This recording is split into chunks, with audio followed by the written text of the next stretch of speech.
إذ يرفع إبراهيم القواعد من البيت وإسماعيل ربنا تقبل منا إنك أنت السميع العليم আল্লাহ তাআলা এই আয়াতে বলেন যে আমার আদেশে আমার নবী আমার খলিল হযরত ইব্রাহিম এবং তার ছেলে হযরত ইসমাঈল আলাইহিস সালাম এই দুইজন যখন কাবা নির্মাণের কাজ করছিলেন শেষ পর্যায়ে এসে বাপ এবং ছেলে একসাথে দোয়া করতেছেন যেই দোয়া আমরা প্রায় প্রতিটি মোনাজাতে আমরা রাখি রব্বানা তাকাব্বাল মিন্না ও আল্লাহ আপনি আমার সব আমল কবুল করেন আমাকে কবুল করেন কারণ আমি নামাজ পড়লাম কবুল হলো না রোজা রাখলাম কবুল হলো না হজ করলাম কবুল হলো না যাকাত দিলাম কবুল হলো না আমার এই আমলের এক পয়সাও দাম নেই এজন্য যখন তারা পুনর্নির্মাণের কাজ করলেন তখন বাবা এবং ছেলে একসাথে দোয়া করতেছেন রব্বানা ও আমাদের রব তাকাব্বাল মিন্না আপনি আমাদেরকে কবুল করেন কারণ ইন্নাকা আনতাস সামিউল আলিম আপনি তো বান্দার সব কথা শোনেন আপনি বান্দার সব আরজি সব অনুভূতি আপনি শোনেন আলিম আপনি বান্দার সব ব্যাপার জানেন সব কথা আপনি জানেন হযরত ইব্রাহিম আলাইহিস সালাম যখন তার বিবি হাজেরা এবং হযরত ইসমাঈল আলাইহিস সালামকে রেখে চলে গেলেন গত সপ্তাহে আমাদের এই দিকে আলোচনা হয়েছিল এভাবে তিনি রেখে চলে গেলেন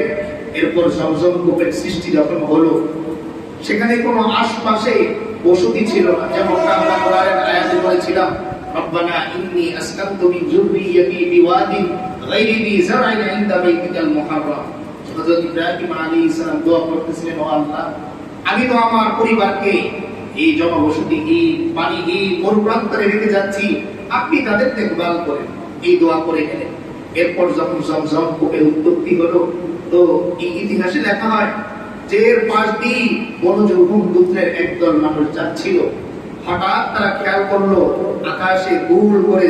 চত্বর বেঁধে এরপর পাখি উঠতেছে জুরহুম গোত্রের প্রধান যিনি ছিলেন তিনি অত্যন্ত বিচক্ষণ এবং জ্ঞানী মানুষ ছিলেন তিনি বললেন ভাইরা থামো আমরা হয়তো অচিরেই পানির সন্ধান পেয়ে যাব কারণ যে জায়গায় পানি আছে সেই জায়গায় পাখির আনাগোনা আছে বলেন না সুবহানাল্লাহ পানি এর খবর আল্লাহ তাআলা কার মাধ্যমে পৌঁছে দিলেন পাখির মাধ্যমে তো তিনি যখন দেখলেন চত্বর বেঁধে গোল করে বৃত্ত বানিয়ে পাখি ঘুরতেছে তিনি বললেন ভাইরা থামো আশপাশেই কোথাও খুব শীঘ্রই পানির দিশা আমরা পাবো তিনি সেই পাখিগুলোকে লক্ষ্য করে সামনে এগোতে লাগলেন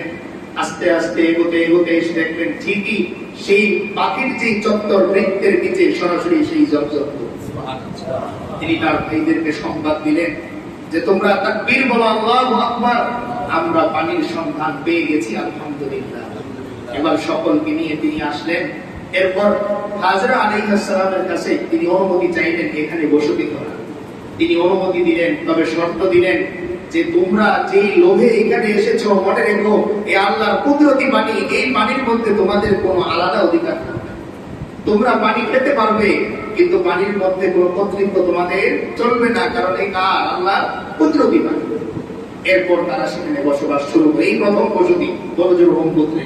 এরপর আস্তে আস্তে তাদের পরিবার আত্মীয়-স্বজন আস্তে আস্তে পুরোটা ভরে গেল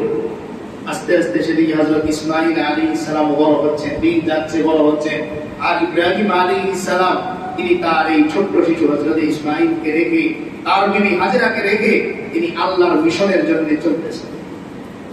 এরপর যখন ইসমাঈল আলাইহিস সালাম বড় হলেন বিয়ে শাদীর বিষয় আসলো তো সেই জুরহুম গোত্রেরই একজন বিচক্ষণ নারী তার সাথে বিয়ে দেওয়া হলো দীর্ঘদিন পরে হযরত ইব্রাহিম আলাইহিস সালাম তার প্রিয় সন্তান হযরত ইসমাঈল আলাইহিস সালাম এবং তার বিবি হাজেরাকে দেখতে তিনি আসলেন জিয়ারত করতে আসলেন এসে তিনি তার বিবি হাজেরাকে আর দেখেন না তিনি এদিকে খোঁজেন ওদিকে খোঁজেন যে আমার বিবি হাজেরা কোথায় শেষে তিনি যেখানে রেখে গিয়েছিলেন এর পাশেই ছোট্ট একটা কুটির দেখতে পেলেন সেখানে গিয়ে